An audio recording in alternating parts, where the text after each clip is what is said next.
તો વિદ્યાર્થી મિત્રો, સૌરાષ્ટ્ર યુનિવર્સિટી તરફથી આ પરિપત્ર જાહેર થયો છે. પરિપત્ર છે તારીખ 23/3/2024ના રોજનો. આ પરિપત્ર દ્વારા જાણ કરવામાં આવે છે સૌરાષ્ટ્ર યુનિવર્સિટીની અંદર અભ્યાસ કરતા યુજી તથા પીજી કક્ષાના સેમેસ્ટર 2 અને સેમેસ્ટર 4ના રેગ્યુલર તથા એક્સટર્નલ વિદ્યાર્થીઓની પરીક્ષાની તારીખ જાહેર થઈ છે. તો જોશું આપણે વિગતવાર કે આ વિદ્યાર્થીઓની પરીક્ષા કઈ તારીખે શરૂ થવાની છે તેના વિશે. તો વિદ્યાર્થી મિત્રો, આ માહિતી મેળવતા પહેલાં જો તમે ચેનલની અંદર નવા હોય તો ચેનલને સબસ્ક્રાઈબ કરશો, વિડીયોને લાઇક કરશો. ખાસ અગત્યની વાત એ કે વિદ્યાર્થી મિત્રો, વિડીયોના હેન્ડ સુધી જરૂર જોશો, જેથી તમને પણ કંઈક નવી માહિતીઓ જરૂર પ્રાપ્ત થશે. તો જોઈએ આપણે કઈ તારીખે કયા વિદ્યાર્થીઓની પરીક્ષા શરૂ થશે તેના વિશે. પરિપત્ર છે તારીખ 23/3/2024ના રોજનો. પરિપત્ર દ્વારા જાણ કરવામાં આવે છે સૌરાષ્ટ્ર યુનિવર્સિટીની અંદર અભ્યાસ કરતા યુજી અને પીજી કક્ષાના સેમેસ્ટર 4 અને સેમેસ્ટર 2ના વિદ્યાર્થીઓ, જેમાં રેગ્યુલર અને એક્સટર્નલ બંને વિદ્યાર્થીઓની પરીક્ષા એકી સાથે લેવામાં આવશે. આ દરેક કોર્સના વિદ્યાર્થીઓની પરીક્ષા શરૂ થશે તારીખ 15/4/2024થી.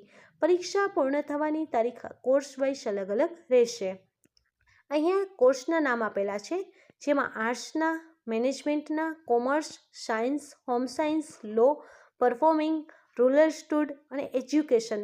આ દરેક કોર્સના વિદ્યાર્થીઓની પરીક્ષા શરૂ થશે તારીખ 15/4/2024થી.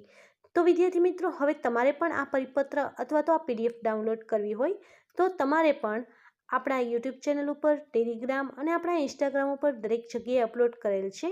આ દરેકની લિંક આપણે આ વિડીયોની નીચે આપેલી છે. લિંક ઓપન કરી ગ્રુપ જોઈન્ટ કરી અને તમે આ પરિપત્ર અથવા પીડીએફ ડાઉનલોડ કરી શકો છો.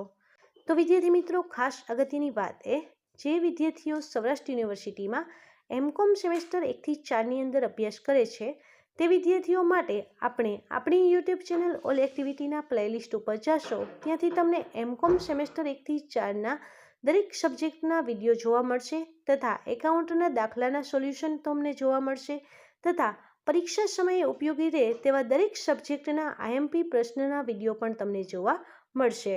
તો વિદ્યાર્થી મિત્રો, આ દરેક નવી અપડેટની માહિતીઓ દરેક વિદ્યાર્થીઓ સુધી શેર કરશો, જેથી આવનાર દરેક નવી અપડેટની માહિતીઓ તેમને મળી શકે.